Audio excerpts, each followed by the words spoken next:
Bismillahirrahmanirrahim. Assalamualaikum warahmatullahi taala wabarakatuh kepada semua penonton Hot Podcast pada hari ini.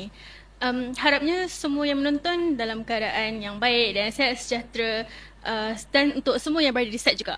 Saya nak ucapkan beribu-ribu terima kasih untuk kita punya sponsor pada hari ini, iaitu Home of Ideas YouTube channel, dan kepada rakan-rakan kerjasama yang dah bersusah payah dan berusaha untuk menjayakan podcast kita hari ini. Sebab tanpa diorang ni semua, kita orang berdua pun takkan berada di sini.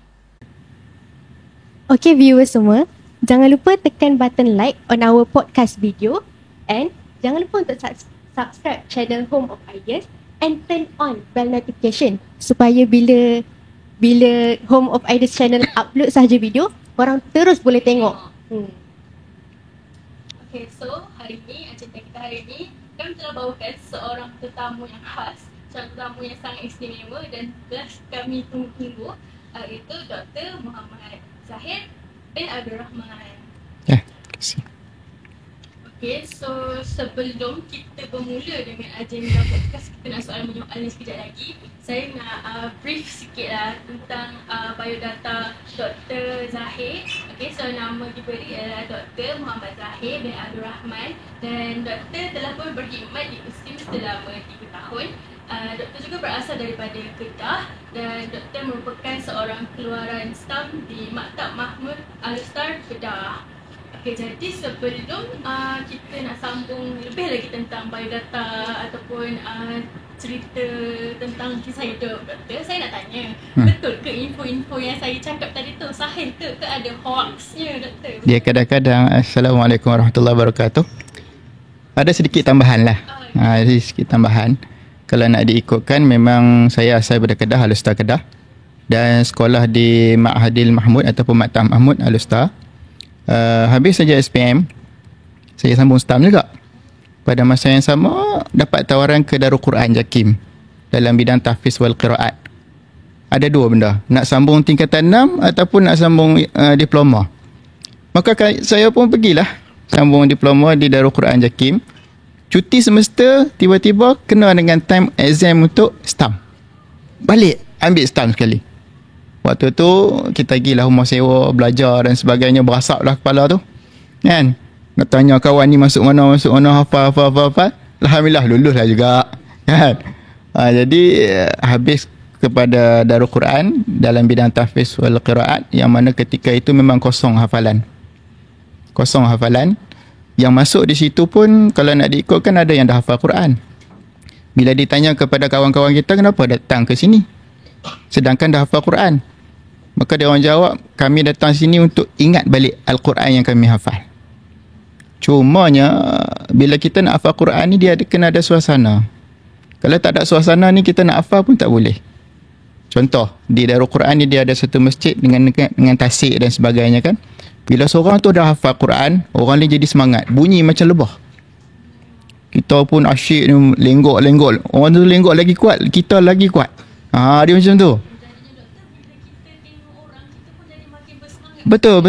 Itu mungkinlah antara zuk wahyu Al-Quran lah, kita tak tahu. Kadang-kadang masing-masing ada yang boleh hafal seorang-seorang, dan ada yang boleh hafal dalam keadaan ramai orang.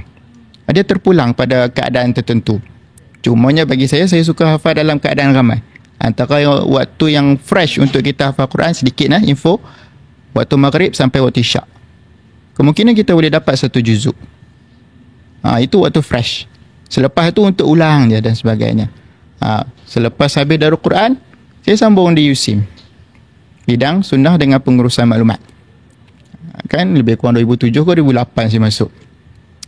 Kemudian dapat selepas habis di USIM, kalau nak diikutkan saya kahwin, dan orang rumah saya pun USIM juga. Pada umur berapa tu? Saya 25 waktu tu. Habis 25 sebab diploma kan. Yang orang rumah ni ataupun isteri saya ni STAM. Kemudian cadangnya nak ke Syria.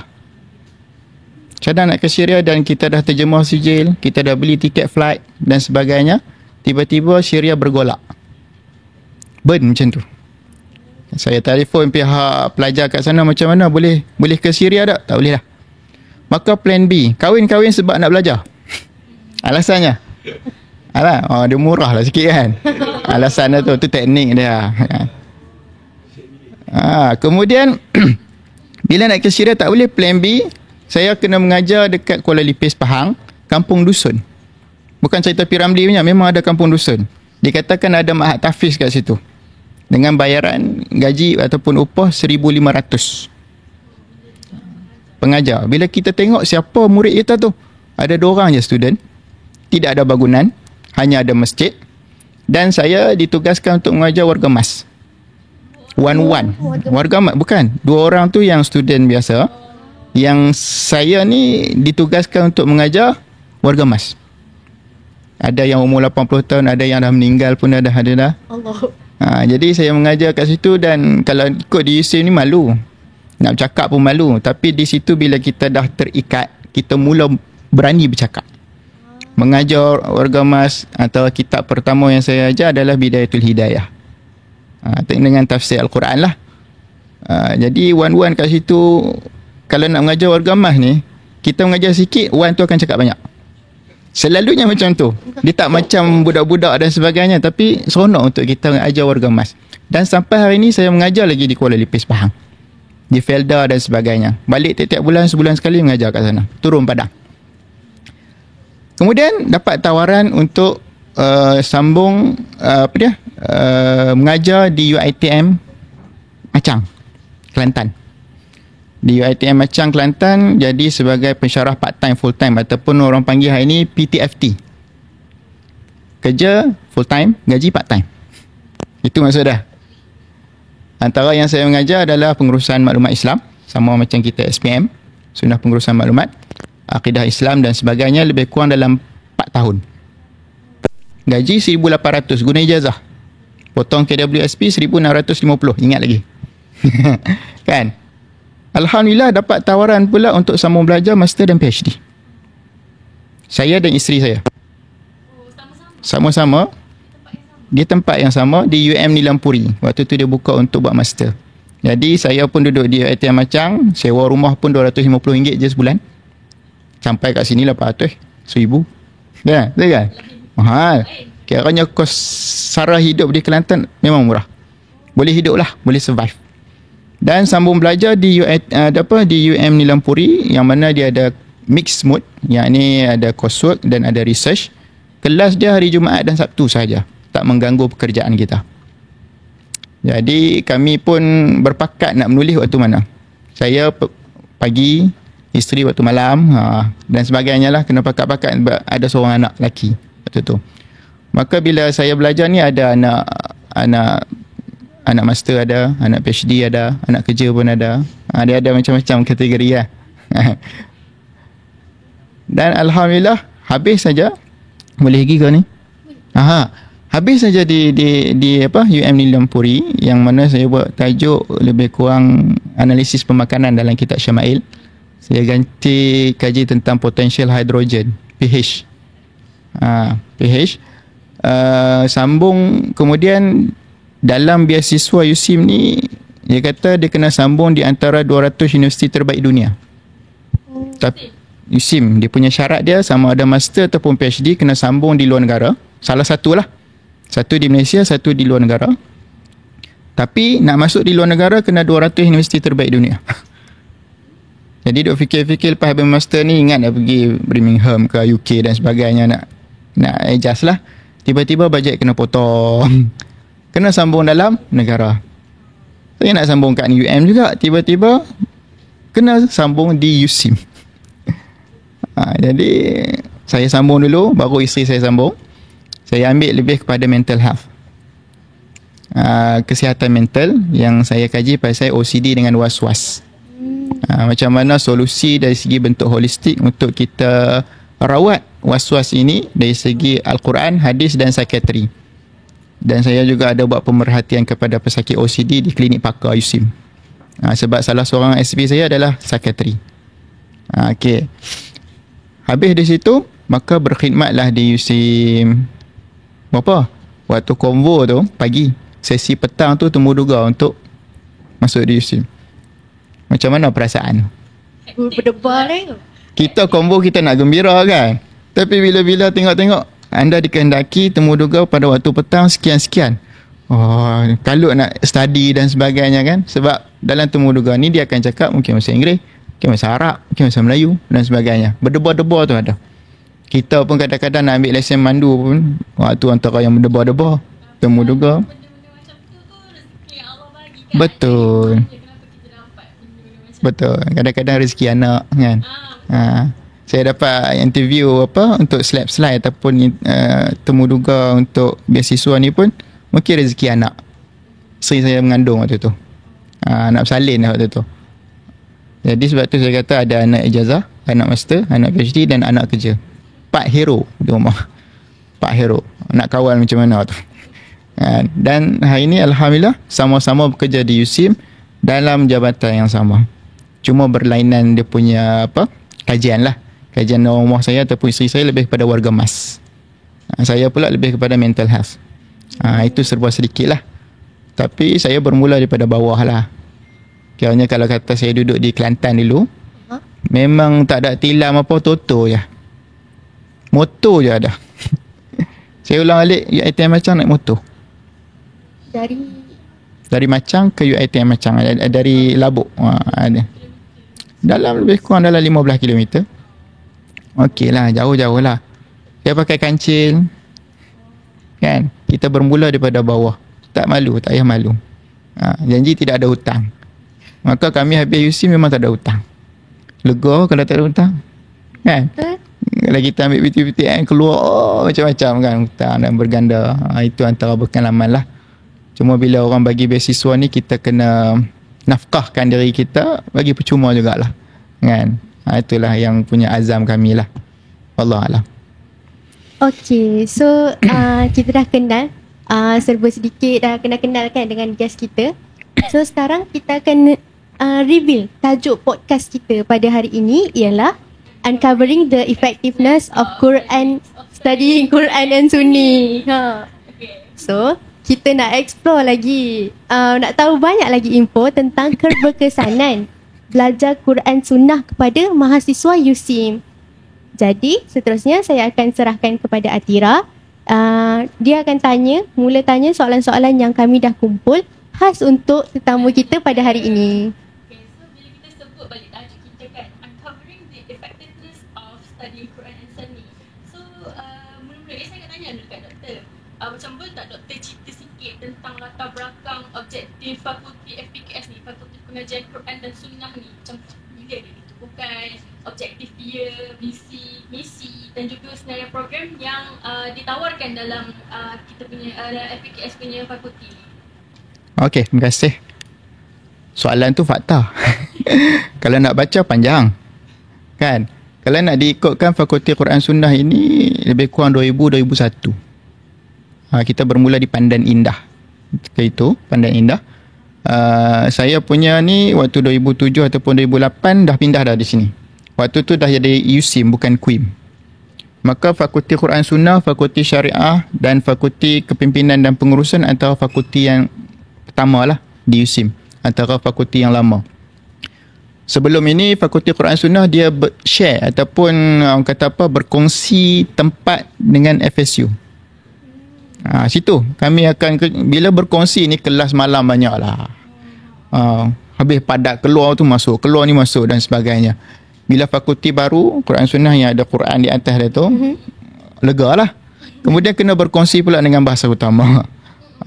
Dan Alhamdulillah kemungkinan insyaAllah fakulti bahasa utama pun akan berpindah dengan fakulti yang baru. Sebab matlamat bila ada fakulti ni kita bebas sikit, bilik lebih banyak kan, kita boleh buat macam-macam program, tak perlu berkongsi. Sebab nak buat jadual tu pun padat tu, bukan senang. Letak kat sini kadang-kadang pelajar yang lain pun dah ada sebagainya macam tu keadaan dia. Ada clash. Bila kita tengok visi Bila kita sebut visi ni antara matlamat 10 tahun akan datang ataupun mungkin 20 tahun akan datang.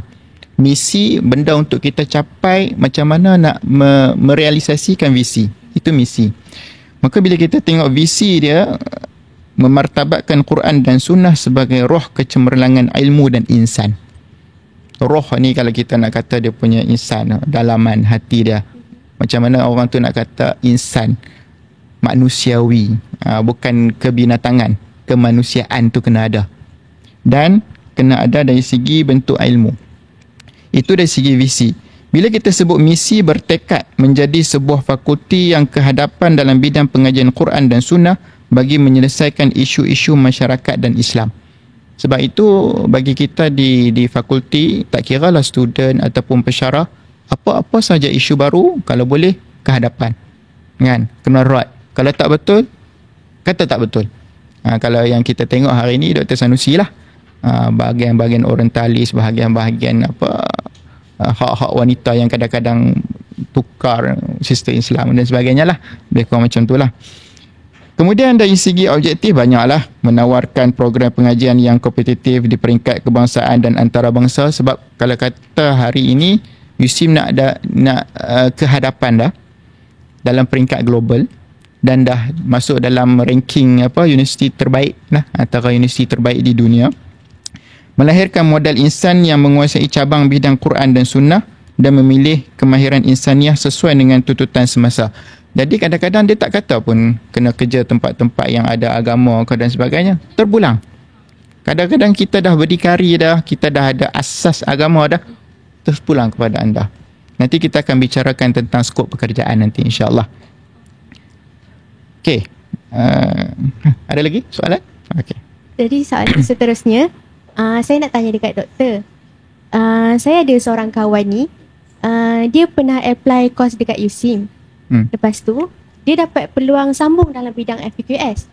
Tapi sayang sekali, tiba-tiba dia kurang berminat sebab sangkaan dia FQS ni hanya fokus subjek keagamaan sahaja, macam yang kita cakap tadi.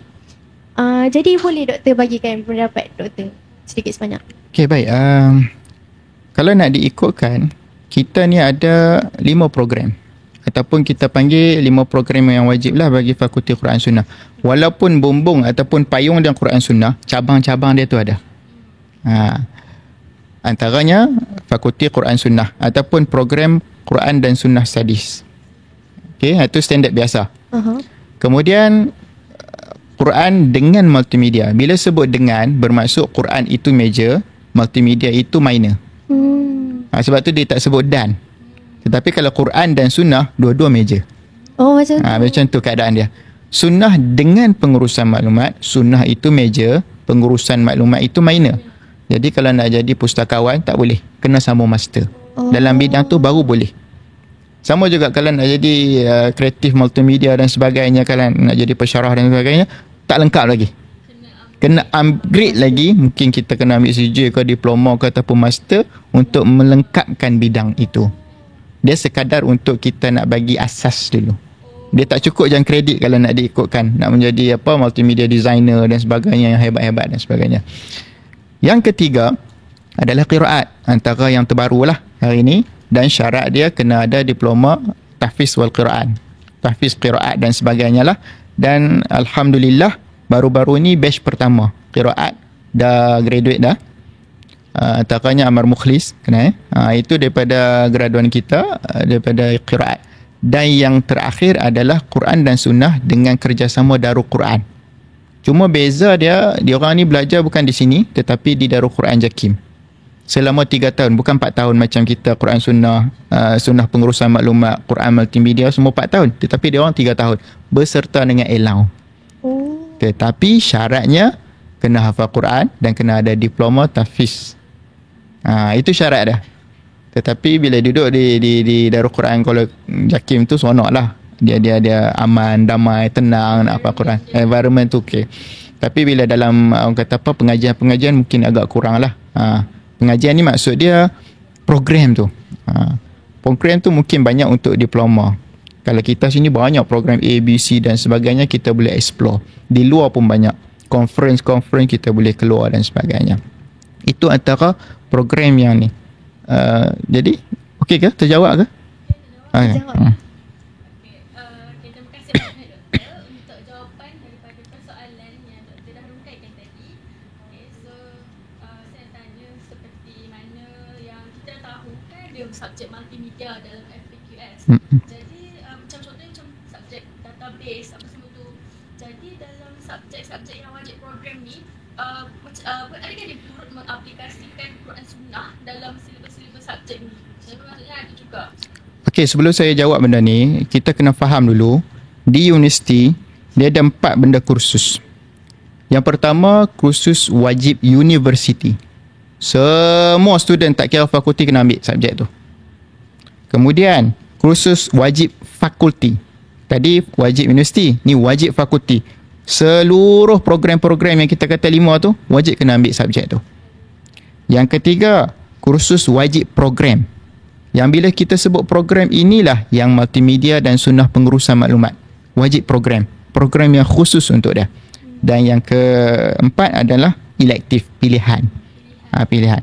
Cumanya bila disebut tentang subjek-subjek, ya, memang Quran dengan multimedia kita nak gabungkan dan sunnah dengan pengurusan maklumat pun kita gabungkan. Tetapi kita dah sebut sebelum ni tak boleh jadi multimedia designer dan sebagainya secara tuntas lah. Kena belajar lagi. Tetapi kalau nak buat bisnes sendiri, silakan. Bebas. Sebab tu kadang-kadang kita latih pelajar kita bukan mencari pekerjaan tetapi create pekerjaan. Mudah-mudahan bila kita create pekerjaan, kita boleh ajak kawan-kawan kita join kita sekali. Banyak dah usahawan-usahawan kita yang kadang-kadang explore dalam bidang pertanian dan sebagainya. Antara beberapa subjek yang kita boleh tengok, database lebih kepada sunnah pengurusan maklumat. Macam mana susun atur dan sebagainya.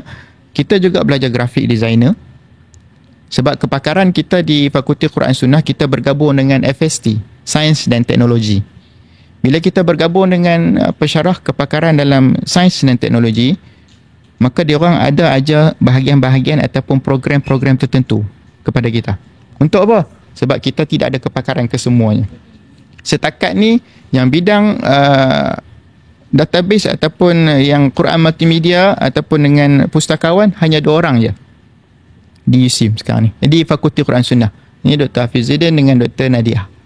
Okey, kenal kan? Tak kenal kot. Mungkin insya-Allah nanti dia orang akan ajar lah. Akan datang. Memang dia orang habis saja daripada SPM, dia orang sambung master dalam bidang multimedia dan PhD pun dalam bahagian multimedia. Ada yang boleh buat games dan sebagainya. Dan seorang lagi bidang pustakawan. Memang sub kepakaran terus kepada tu. Bagi macam saya ambil pada bidang Quran Sunnah, betul sub bidang mental health. Macam tu. Sebab kepakaran kita ini bukan untuk ijazah, tetapi mungkin untuk master dan PhD. Okey, boleh ya? Baiklah. So dah banyak info menarik kan yang kita educational yang kita dapat daripada doktor. Tapi sabar dulu, lepas ni kita akan sambung lagi untuk sesi yang seterusnya pula. So kita nak rehat dulu, nak minum dulu, kita nak bagi gas kita ni bertenang dulu, dia kering dan tekak ni. So kita akan kembali semula untuk sesi lepas ni. Jangan ke mana-mana. Assalamualaikum. Kembali lagi kita dalam sesi kedua podcast kita kali ni. Jom kita sambung balik podcast kita ni yang kita masih lagi bersama dengan Dr. Zahid. So saya akan mulakan soalan yang seterusnya. Seperti mana yang kita tahu, FPQS adalah fakulti yang berasaskan agama yang mana lebih menerapkan bahasa Arab dan bahasa Inggeris. Tapi saya lagi tertarik dengan bahasa Arab yang digunakan dalam kaedah pembelajaran kita kan. Jadi macam yang kita tahu, kelebihan bahasa Arab ni banyak. Salah satunya boleh belajar Al-Quran dengan lebih mendalam. Jadi boleh doktor terangkan kelebihan lain yang boleh kita dapat dengan belajar bahasa Arab ni? Baik, untuk bahasa Arab yang kadang-kadang bila kita explore balik, manfaat lah untuk kita belajar bahasa Arab ni di kemudian hari. Yang pertama, berani. Dia akan ajar kita ni berani untuk buka kitab Arab. Kalau jumpa orang Arab, berani berhadapan dengan orang Arab. Benda tu kadang-kadang bila kita pergi universiti yang mengajar bahasa Melayu saja, contohnya kan, kadang-kadang kita Arab dia nak buka pun kadang-kadang mungkin tak berani. Takutnya sebab tak faham langsung. Tapi kita ni walaupun broken macam mana pun cakap bahasa Inggeris ke bahasa Arab ke, ini ikut pengalaman saya dalam interview di UiTM Macang dulu, kan, dia kena ada mock teaching. Syarat dia mock teaching ni untuk mengajar, dia orang nak tengok, dan kena mengajar dalam bahasa Inggeris. Kalau kita convert bahasa Arab pun terpulang lah. Dan bila kita cakap bahasa Inggeris, tak ada masalah. Tiba-tiba ada seorang penemuduga ataupun yang temuduga tadi, dia cakap bahasa Melayu. Maka penemuduga tanya dia, kenapa cakap bahasa Melayu? Saya memartabatkan bahasa Melayu. Jawapan dia macam tu. Jadi saya dapat tahu bahawasanya di USIM ni dia mengajar kita erti berani. Tak malu untuk cakap walaupun broken macam mana pun. Dalam temuduga, bahasa Inggeris, bahasa Arab, walaupun dia tanya macam tu, kita cakap juga. Kita mula cakap. Kita biar jadi orang yang, sebab confident tu penting. Kalau nak temuduga kan, muka confident cukup penting. Itu memang asas pertama. Kalau boleh, kalau banyak yang temuduga, kita sendiri yang orang pertama yang cakap dulu. Dia akan nampak, bagus orang ni. Yang tu yang sepatutnya kena ada pada pelajar USIM. Jadi bahasa Arab yang kita cakap tu, manfaat dia bila selepas ni kamu akan dapat tahu.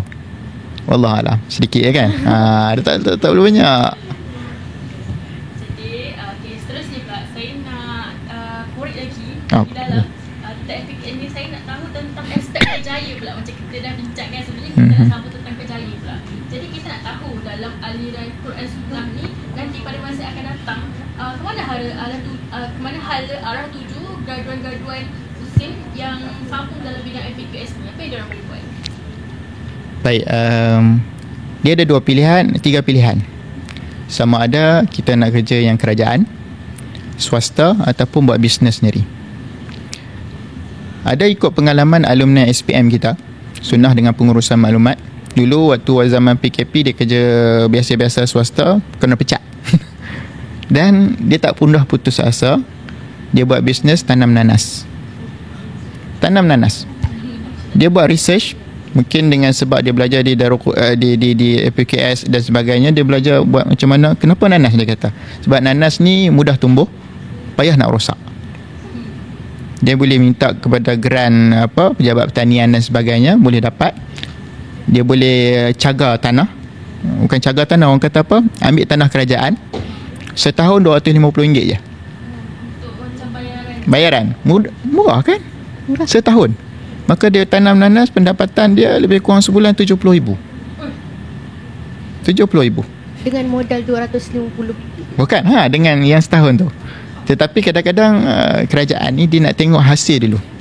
Kan? Kadang-kadang kalau kita tengok monyet pun tak berani nak makan nanas kot, tajam. Kan? Dengan nanas tu dia pelbagaikan produk, jus nanas ke dan sebagainya. Dan dia boleh create lagi untuk job untuk student-student kita. Itu pelajar kita, bekas pelajar kita, alumni. Ada juga lebih kepada fashion. Hari ni ada juga student sambil belajar, sambil kerja, buat bisnes. Pendapatan dia hampir berjuta. Mungkin kenal kot, berjuta. Jual apa? Kamu cari sendirilah. Ada. Tapi dia fashion.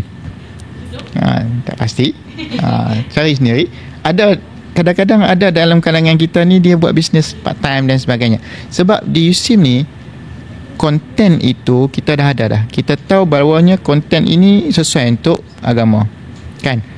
Sebab tu kadang-kadang kita punya Fakulti Quran Sunnah ada Quran dengan multimedia, Sunnah dengan Pengurusan Maklumat. Konten itu Quran. Konten itu Sunnah. Pengurusan maklumat dan multimedia tu macam mana kita nak create. Sebab kadang-kadang kalau kita tengok orang yang multimedia, konten mungkin agak kurang, tapi dia pandai buat. Tapi konten apa aku nak buat ni? Maka bila kita tubuhkan Quran dengan multimedia, Sunnah dengan Pengurusan Maklumat, banyak ada maklumat-maklumat tentang Sunnah. Banyak. Siapa nak uruskan benda tu? Siapa nak createkan? Jadi oleh sebab itulah program kita ini ditubuhkan. Jadi kalau kata lepasan kita habis tu, konten aku dah banyak, aku pun dah ada basic multimedia, aku boleh buat sendiri. Sebab tu saya katakan bahawasanya seboleh-bolehnya pelajar USIM ini create job untuk orang lain, bukan mencari job. Itu Pelajar USIM. ya. Ada lagi?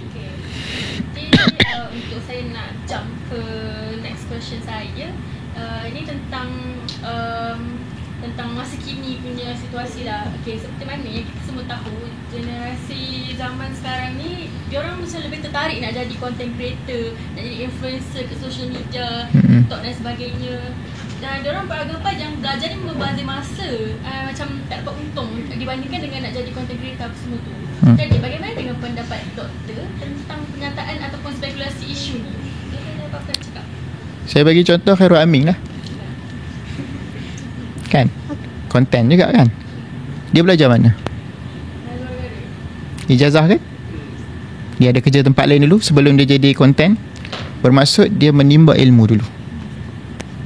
Bila seseorang itu dah menimba ilmu, dia tahu ada skop-skop pekerjaan dan sebagainya, dia ada pengalaman benda tu, maka dia akan buat konten yang bagus-bagus, yang bermanfaat.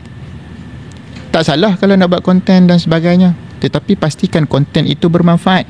Banyak orang buat konten menari untuk banyakkan followers, banyakkan like, tetapi hakikat dia macam mana hukum dia? Kalau kita yang mengaji agama, Quran dan Sunnah, kita nak buat tak benda macam tu? Kita tak buat. Sebab tu tertubuhnya Quran Sunnah, tertubuhnya Quran dengan multimedia, tertubuhnya Sunnah dengan pengurusan maklumat. Macam mana kita nak uruskan maklumat tu bagi comel? Step mana perlu kita nak buat storyboard tu pun kena ada pengurusan dia juga kan? Step mana kita nak mula dengan bumi berputar ke dan sebagainya. Tapi konten tu kita dah belajar dah di sini. Jadi bagi pendapat saya tak salah nak buat-buat, tetapi pastikan bermanfaat konten tersebut. Takut-takut kadang-kadang konten itu kita nampak macam manfaat, ada juga, tetapi konten itu menyebabkan orang bergaduh dalam ruang-ruang chat, ada juga. Termasuk juga kadang-kadang ustaz dan sebagainya. Dia buat aku nampak seseorang ni, si Minah ni, ni artis ni dan sebagainya. Siapa dia bergaduh, aku rasa ini dia bergaduh kat situ. Yang tu tak molek lah. Kita menimbulkan satu kekacauan dan kita tak menjelaskan siapa sebenarnya tu. Kita membuatkan orang tertanya-tanya. Kadang-kadang orang bergaduh, kadang-kadang orang sebelah ni, itu tak molek lah. Boleh nak buat, silakan. Sebab tu saya jadikan Khairul Amin sebagai satu contoh. Dan daripada konten itu, daripada masak-masak, dia boleh buat bisnes. Betul.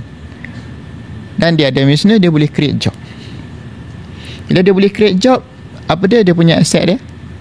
Beza dengan kilang. Betul tak? Beza dan kilang. Kita selalu, aset kita lalu kereta, rumah dan sebagainya. Kalau kita nak beli rumah, contoh kan, standard purata RM100,000, RM500 kena bayar kepada bank. Kalau harga rumah RM200,000, RM1,000. RM200,000 kalau kamu keluar harga RM3,500, gaji RM3,500, miskin tegak di sini.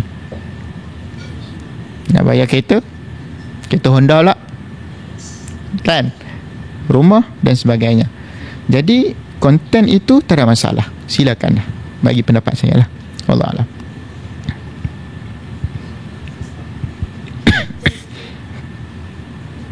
Jadi sebagai penutup sesi soal menyoal kita pada hari ini, saya nak tanya satu je lagi soalan terakhir untuk doktor. Apa harapan dan pesanan doktor kepada semua penonton yang mungkin berminat ataupun yang sedang berjuang belajar dalam bidang FPQS ni? Jadi apa harapan doktor? Lagu Yusim ada sebut berjanji pada ibunda kan? Oh, pegang tu, berjanji pada ibunda ni negara kita lah. Kalau nak diikutkan, fakulti kita ada banyak kepakaran. Jangan tersekat hanya kepada ijazah. Sambunglah master dan PhD. Lagi peluang. Dan kepakaran kita bukan sekadar Quran dan Sunnah, ada bidang-bidang bersifat akli dan nakli. Bidang OKU ada, warga emas ada, mental health ada, psikoterapi ada dan sebagainya. Banyak. Kita dah letak dalam iklan-iklan dan sebagainya. Jangan terlalu jumud hanya Quran Sunnah. Tak. Quran Sunnah hanyalah payung. Cabang-cabang dia cukup banyak. Sebab kita selari dengan visi Yusim, akli dan nakli kan. Itu. Maka bila kita sebut berjanji pada ibunda, cubalah kalau boleh kita pelbagaikan pekerjaan, pelbagaikan research, pelbagaikan koleksi buku, pelbagaikan macam-macam. Kalau kita hari ini keluar daripada Yusim, apa dia yang kita dah keluarkan? Keluarkan buku tak? keluarkan kita punya video ke, podcast ke, apa dia kita punya kata apa yang kita dah buat. Bukan kosong. Bila kita dah graduate, kita dah ada pekerjaan dah sepatutnya, bukan baru mencari pekerjaan. Kiranya kena prepare bermula hari ni. Allah A'lam. Jadi setelah soalan data ni kan, saya akan buat sedikit kesimpulan lah untuk sesi kita hari ni.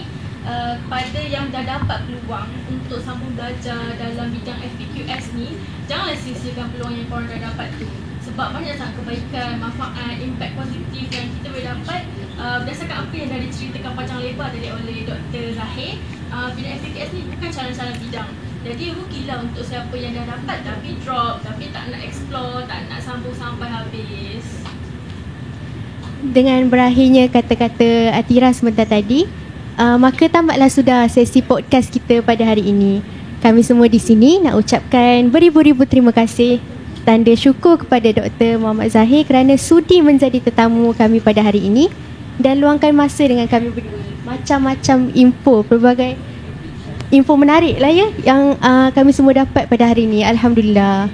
Kami juga nak terima kasih dekat lecturer kami, Cik Zahmi bin Muhammad Zain, sebab dia jadi coach kita orang daripada first week lagi sampai sekarang dia jadi pelatih kita orang. Terima kasih para penonton, terima kasih juga back crew kita orang yang daripada awal dia orang betul-betul lumus untuk menjayakan sesi podcast kita hari ini. Okay, thank you cameraman, switcher dan semuanya. Okay, lastly korang semua jangan lupa untuk tap like button dekat video ni. Lepas tu jangan lupa follow and support Home of Ideas and Hoi Podcast dekat YouTube channel. And terima kasih and semua, insyaAllah kita akan jumpa lagi dalam episod yang akan datang. Bye.